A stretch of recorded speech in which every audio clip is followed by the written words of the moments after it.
Hello friends, welcome to study group Pathshala. मैं उल्लास और आज की जो क्लास है काफ़ी ज़्यादा इंपॉर्टेंट होगी। इसमें हम लोग डिस्कस करेंगे एक इम्पॉर्टेंट ऐसे को, और ये ऐसे होगा लाइफ इन कोविड-19 पेंडेमिक। ठीक है, काफ़ी ज़्यादा इंपॉर्टेंट टॉपिक हो सकता है आप सभी के लिए। अब इसको जरूर तैयार करना है जीएसटी और एसएसटी एग्जाम के लिए स्पेशली, और इसकी कंप्लीट प्लेलिस्ट को जरूर वॉच कर लेना, जिसमें आपको सारे मोस्ट इंपॉर्टेंट टॉपिक्स हैं वो मिल जाएंगे, जिनको आप वॉच करके तैयार कर सकते हो। राइट फ्रेंड्स, इसके साथ ही साथ फ्रेंड्स आप इन बुक्स को ले सकते हो, जो आपको हिंदी इंग्लिश दोनों में ही मिल जाएगी। आपको दोनों ही बुक्स को ले लेना है, और यहाँ पर आपको विद इन वर्ड लिमिट सारे के सारे टॉपिक्स मिलेंगे, लेटेस्ट पैटर्न पर बेस्ड होंगे, और 70+ टॉपिक्स जो है यहाँ से आप कवर कर सकते हो। और ये सभी इनमें आपको सारे इंपॉर्टेंट लेटेस्ट टॉपिक्स भी मिलेंगे और ट्रेडिशनल टॉपिक्स भी मिलेंगे, जो कि बार बार पूछे जाते हैं। तो एक बार इनको आप तैयार कर लेते हो तो फिर अलग से कुछ भी तैयार करने की जरूरत नहीं पड़ेगी, और लोएस्ट कॉस्ट में बुक आपको मिल जाएगी, एडिशनल 30% डिस्काउंट भी मिल जाएगा। राइट, तो डिस्क्रिप्शन में दोस्तों लिंक दिया गया है, वहाँ से जाके आप डिस्काउंटेड रेट्स पे इन बुक्स को ले सकते हो। राइट फ्रेंड्स, तो चलिए शुरुआत करते हैं आज की क्लास को। Let's start. दोस्तों इंट्रोडक्शन से स्टार्ट करेंगे, कैसे इस टॉपिक को आपको एक्सप्लेन करना है देख लेते हैं। जो कोविड-19 has affected our day to day life, this pandemic has affected thousands of peoples who are either sick or are being killed due to spread of this disease। ठीक है, यहाँ पर आप शुरुआत इस तरह से कर सकते हो कि कोविड-19 क्या है, हमारी डे टू डे लाइफ को अफेक्ट कर रहा है। मतलब ये जो पेंडेमिक है, इसकी वजह से हमारी डे टू डे लाइफ जो है वो प्रभावित हो रही है। और this pandemic has affected thousands of peoples, यानी इस पेंडेमिक की वजह से हज़ारों लोग जो हैं वो इससे प्रभावित हुए हैं। कुछ तो बीमार है और कुछ की तो जान भी चली गई है डिजीज़ की वजह से। Right, the most common symptoms of this viral infection are fever, cold, cough, bone pain and breathing problems. ठीक है, यानी जो मोस्ट कॉमन जो सिम्टम्स है इस वायरल इन्फेक्शन के, वो fever, cold, cough, bone pen और ब्रीदिंग प्रॉब्लम्स हैं। ठीक है, तो यहाँ पर आप बता सकते हो कि क्या क्या बेसिकली इसके सिम्टम्स वगैरह होते हैं, और नॉर्मल जो इससे रिलेटेड इन्फॉर्मेशन है वो आप दे सकते हो। Right, this being a new viral disease affecting people for the first time, vaccine are being available now, but still the emphasis is on taking extensive precautions such as extensive hygiene, regularly washing of hands, avoidance of face-to-face interaction, social distancing and wearing of mask। ठीक है, यहाँ पर आप बता सकते हो क्योंकि ये जो वायरल डिजीज़ है न्यू है, जो कि पहली बार लोगों को इफेक्ट कर रही है। हालांकि वैक्सीन जो है आना अवेलेबल हो रही हैं धीरे धीरे, लेकिन फिर भी अभी भी एम्फेसिस जो है वो प्रिकॉशंस पे देना ज़्यादा बेटर होगा, क्योंकि जैसे कि बेसिकली आप बता सकते हो हाइजीन को लेकर के है, रेगुलरली वॉशिंग ऑफ हैंड्स है, फेस टू फेस इंटरेक्शन को अवॉइड करना है, सोशल डिस्टेंसिंग का पालन करना है, और मास्क वगैरह लगा के चलना है। ठीक है, तो ये सारे आप यहाँ पर इसके रिगार्डिंग बता सकते हैं, इन सारे ही पॉइंट्स को आप मेंशन कर सकते हो यहाँ पर। राइट दोस्तों, आगे मूव करते हैं बॉडी सेक्शन में। Identification of the disease at an early stage is vital to control the spread of virus, because it is very rapidly spread from person to person. आप यहाँ पर बता सकते हो कि आइडेंटिफिकेशन जो है डिजीज़ का अर्ली स्टेज पे वो बहुत ज़्यादा ज़रूरी है। ठीक है, क्योंकि इससे क्या है, ये जो वायरस है बहुत तेज़ी से एक पर्सन से दूसरे पर्सन में फैलता है। Right, most of the countries have slowed down there manufacturing of the products. ठीक है, इसकी वजह से ज़्यादातर कंट्रीज़ में जो मैन्युफैक्चरिंग यूनिट्स हैं वो उनका प्रोसेस जो है स्लो हो चुका है। ठीक है, the pandemic has been affecting the entire food system. आप ये भी कह सकते हो जो पेंडेमिक है इसकी वजह से जो फूड सिस्टम है उस पर भी काफ़ी हद तक प्रभाव पड़ा है। ठीक है, कैसे प्रभाव पड़ा वो भी आप बता सकते हो, जैसे कि trade restrictions, confinement measures have been preventing farmers from accessing markets. ठीक है, यानी ट्रेड रिस्ट्रिक्शन को लेकर के जहाँ तक है, और कन्फाइनमेंट मेजर्स को लेकर के जो है फार्मर्स जो है वो एक्सेस नहीं कर पा रहे हैं मार्केट्स को, including for buying input and selling their produce. ठीक है, चाहे वो बाय करने का टाइम पे हो या फिर सेल करने के लिए हो, मतलब उतनी पूरी तरह से जो है ओपन नहीं है सारी चीज़ें। Right, agricultural workers from harvesting crops thus disrupting domestic and international food supply chains and reducing access to healthy, safe and diverse diet. ठीक है, यहाँ पर आप बता सकते हो इसकी वजह से जो क्या है, जो एग्रीकल्चरल वर्कर्स हैं वो हार्वेस्ट जो क्रॉप्स है उनकी उसको पूरी तरह से ना सेल कर पा रहे हैं, ना ही इनपुट उसका बाय कर पा रहे हैं, जिसकी वजह से डोमेस्टिक और इंटरनेशनल फूड सप्लाई है वो डिसरप्ट हो रही है, उसमें बाधा पहुंच रही है, और इसकी वजह से जो है हेल्दी, सेफ और डाइवर्स डाइट की भी कमी हो रही है, राइट। तो यहाँ पर आप इस तरह से इसके रिगार्डिंग बता सकते हैं, राइट दोस्तों। इसके बाद दोस्तों हम लोग आगे मूव करते हैं। The pandemic has impacted jobs and placed millions of livelihood at risk as common man lose jobs, fall ill and die. The food security and nutrition of millions of women and men are under threat, with those in low-income countries, particularly the most marginalized populations, which include small-scale farmers and indigenous peoples being hardest hit। ठीक है, यहाँ पर आप बता सकते हो ये जो पेंडेमिक है इसकी वजह से जो जॉब्स और प्लेसमेंट्स जो है, जो लाइवलीहुड है वो काफ़ी रिस्क पर पहुंच गई है। मतलब लोगों का जो एक तरह से लाइवलीहुड के साधन थे वो धीरे धीरे ख़त्म हो चुके हैं, जो कि मार्जिनलाइज पर्सनस हैं। ठीक है, as common man lose job, क्योंकि जो कॉमन व्यक्ति है, जो साधारण मनुष्य व्यक्ति हैं, उनकी जॉब जा चुकी है।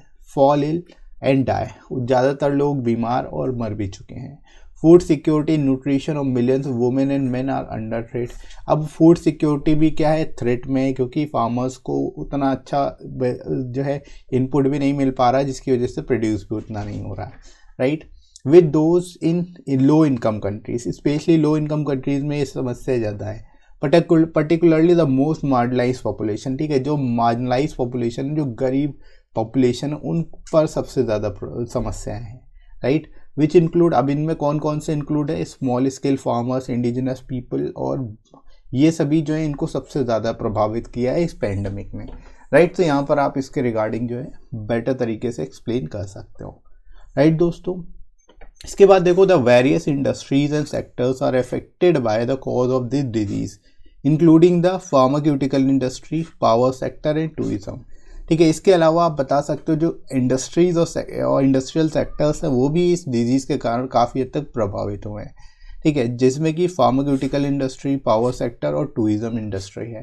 ठीक है, ये भी काफ़ी हद तक प्रभावित हुए हैं डिजीज़ की वजह से, right. Millions of agricultural workers, waged और self employed regularly face high levels of working poverty, malnutrition and poor health and suffer from lack of safety and labor protection। ठीक है, यहाँ पर बता सकते हो मिलियंस ऑफ एग्रीकल्चरल वर्कर्स हैं जो कि वेज्ड यानी वेजेस पर काम कर रहे हैं या सेल्फ एम्प्लॉयड है, वो सभी high level of working poverty, मतलब बहुत ही ज़्यादा गरीबी का बेसिकली सामना कर रहे हैं, मालन्यूट्रिशन और पुअर हेल्थ का सामना कर रहे हैं।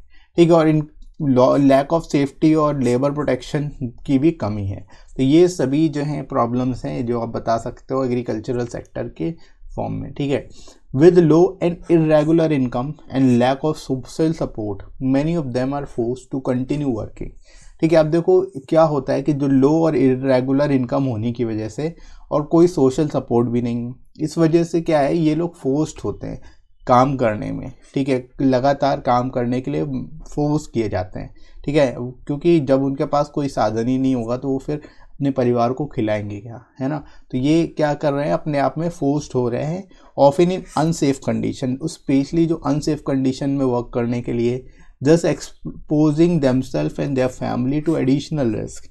ठीक है, अब ऐसे लोग जो है अपने आप को तो एक्सपोज कर ही रहे हैं, इसके साथ ही साथ अपनी फैमिली को भी रिस्क में डाल रहे हैं, राइट। तो यहाँ पर आप ये सिचुएशन बता सकते हो कि जो सोशल सपोर्ट होना बहुत ज़रूरी है, स्पेशली जो मार्जिनलाइज्ड पर्सन्स हैं उनके लिए, राइट।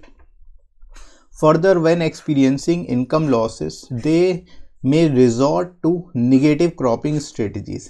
अब देखो जब क्या होता है, जब इनकम लॉसेस होने लगती है, उनकी पैसा नहीं होता है, तब ये क्या करते हैं, निगेटिव कोपिंग स्ट्रेटजीज अपनाते हैं, जैसे कि डिस्ट्रेस सेल ऑफ एसेट्स, यानी अगर उनके पास कोई एसेट्स है तो उसको सेल कर देते हैं, बेच देते हैं, टेकिंग लोन, दूसरी जगह से लोन ले लेते हैं, या फिर चाइल्ड लेबर शुरू कर देते हैं। तो इस तरह की सिचुएशन जो अराइज होती है इनकम की कमी की वजह से, राइट। तो यहाँ पर आप इसको बता सकते हो कि इसकी वजह से और भी अलग तरह की समस्याएं सामने आ सकती हैं, राइट। आगे दोस्तों मूव करते हैं। Migrant agricultural workers are particularly vulnerable because they face risk in their transport, working and living condition and struggle to access support measures put in by the governments. ठीक है, यहाँ पर आप कह सकते हो जो माइग्रेंट एग्रीकल्चर वर्कर्स हैं वो काफ़ी ज़्यादा वल्नरेबल हैं, वो काफ़ी ज़्यादा रिस्क पर हैं, क्योंकि ये जो है रिस्क फेस करते हैं हर तरह का। उनका ट्रांसपोर्ट को लेकर के भी है, वर्किंग कंडीशन और लिविंग कंडीशन को लेकर भी वो स्ट्रगल करते हैं। ठीक है, तो ये आप बता सकते हो। This virus create drastic effect on the daily life of citizens as well as on the whole on the global economy. आप यहाँ पर बता सकते हो इन सभी कारणों की वजह से जो है इस वायरस ने ड्रास्टिक इफेक्ट डाला है, मतलब बहुत भारी प्रभाव डाला है सभी की डेली लाइफ में, चाहे वो सिटीजन्स हो चाहे वो ग्लोबल इकोनॉमी हो, राइट। तो यहाँ पर आप बता सकते हो इसके regarding there are restrictions of millions travelling from one country to another country. ठीक है, आप ये भी कह सकते हो कि यहाँ पर जो है रिस्ट्रिक्शंस हैं ट्रैवलिंग को लेकर के वन कंट्री से अलग अदर कंट्री में। During travelling number of cases are identified positive when tested. अब देखो ट्रैवलिंग के दौरान क्या है कि नंबर ऑफ केसेस है भी आइडेंटिफाई किए गए हैं, पॉजिटिव टेस्ट किए गए हैं, ठीक है, जिनमें लोग पॉजिटिव निकले हैं। Especially when they are taking international visits. ठीक है, जब वो इंटरनेशनल विजिट्स कर रहे हैं तो उसमें काफ़ी ज़्यादा लोग जो हैं पॉजिटिव निकले हैं। तो ये चीज़ को देखते हुए ट्रैवलिंग को भी थोड़ा बहुत रिस्ट्रिक्ट किया गया है, राइट। तो यहाँ तक आप बता सकते हो इसके बारे में। इसके बाद दोस्तों मूव करते हैं हम लोग फाइनली कंक्लूजन की ओर। The lockdown and has also impacted migrant workers. आप यहाँ पर बता सकते हो लॉकडाउन की वजह से माइग्रेंट वर्कर्स पर भी काफ़ी हद तक प्रभाव पड़ा है। Severely of whom lost their jobs due to shutting of industries and were outside their native places wanting to get back. ठीक है, यहाँ पर आप बता सकते हो लॉकडाउन की वजह से जो है जो माइग्रेंट वर्कर्स हैं उनको काफ़ी हद तक प्रभावित हुए हैं, और उनमें से ज़्यादातर लोगों की जॉब चली गई और इंडस्ट्री वगैरह इंडस्ट्रियल और वर्क प्लेस के क्लोज होने से खत्म बंद हो जाने से। ठीक है, और कुछ में तो ऐसा है कि जो काम कर भी रही है, मतलब जो इंडस्ट्री चल भी रही है तो वो पूरे वर्कफोर्स से नहीं चल रही, तो इस वजह से भी बहुत से लोग अनएम्प्लॉयड हुए हैं। ठीक है, तो इससे केस में जो लोग हैं वो वापस अपने घर जाना चाहते थे। ठीक है, since then government has announced relief measure for migrants and made arrangement to return to their native places. ठीक है, यहाँ पर आप बता सकते हो जो लोग वापस जाना चाहते थे उनके लिए जो है गवर्नमेंट ने रिलीफ मेजर्स भी अनाउंस की, और बेसिकली जो है उनके नेटिव प्लेसेस तक पहुँचाने के लिए जो है ट्रांसपोर्टेशन की भी व्यवस्था की। ठीक है, तो यहाँ पर आप गवर्नमेंट का रोल बता सकते हो कि गवर्नमेंट ने क्या क्या है जो है इसके रिगार्डिंग किया माइग्रेंट वर्कर्स के लिए, राइट। अब दोस्तों मूव करते हैं हम लोग फाइनल लास्ट पैरा में कि all governments, health organisations and other authorities are continuously focusing on identifying the cases affected by the कोविड-19। यानी जो भी जितनी भी गवर्नमेंट है, हेल्थ ऑर्गेनाइजेशन है और अदर अथॉरिटीज़ जो हैं ये कंटिन्यूसली फोकस कर रही हैं केसेस को आइडेंटिफाई करने में, right. Health care professionals face lot of difficulties in maintaining the quality of health care in these days. आप ये कह सकते हो हेल्थ केयर प्रोफेशनल जो है उनको काफ़ी डिफ़िकल्टीज का सामना करना पड़ा है, और इन हेल्थ केयर बेसिकली जो है क्वालिटी जो है हेल्थ केयर की उसको लेकर के काफ़ी ज़्यादा क्वालिटी को मेंटेन करने के लिए काफ़ी ज़्यादा डिफ़िकल्टीज़ का फेस करना पड़ रहा है, राइट। तो यहाँ पर आप इस तरह से इसके रिगार्डिंग जो है लिख सकते हैं बेस्ट पॉसिबल वे में, और सारे ही एस्पेक्ट को यहाँ पर आप बता सकते हो, राइट। तो आई होप आपको समझ में आया होगा कैसे इस टॉपिक को आप बेस्ट पॉसिबल वे में लिखोगे और कैसे आपको इसको एक्सप्लेन करना है, राइट। तो इसी तरह से आप बाकी के टॉपिक्स भी तैयार करिएगा, और साथ ही साथ आप टेलीग्राम चैनल ज्वाइन कर सकते हो। इस पर आपको सारी इंपॉर्टेंट पीडीएफ्स और क्लासेस की नोटिफिकेशन मिल जाएगी, राइट। और इसका लिंक मैं आपको डिस्क्रिप्शन में प्रोवाइड कर दूंगा, साथ ही साथ कमेंट सेक्शन में पिन कर दूंगा, वहाँ से जाके आप डायरेक्ट ज्वाइन कर सकते हो, राइट। और ये वीडियो आपको कैसा लगा कमेंट करके ज़रूर बताइएगा। वीडियो हेल्पफुल लगा हो तो लाइक करिएगा, इस वीडियो को शेयर करिएगा अपने सभी दोस्तों में, और सब्सक्राइब कर लीजिए इस चैनल को अगर आप में से कोई नया है तो, राइट फ्रेंड्स। तो अभी के लिए इतना ही, नेक्स्ट मिलते हैं अगली क्लास में। Thanks for watching.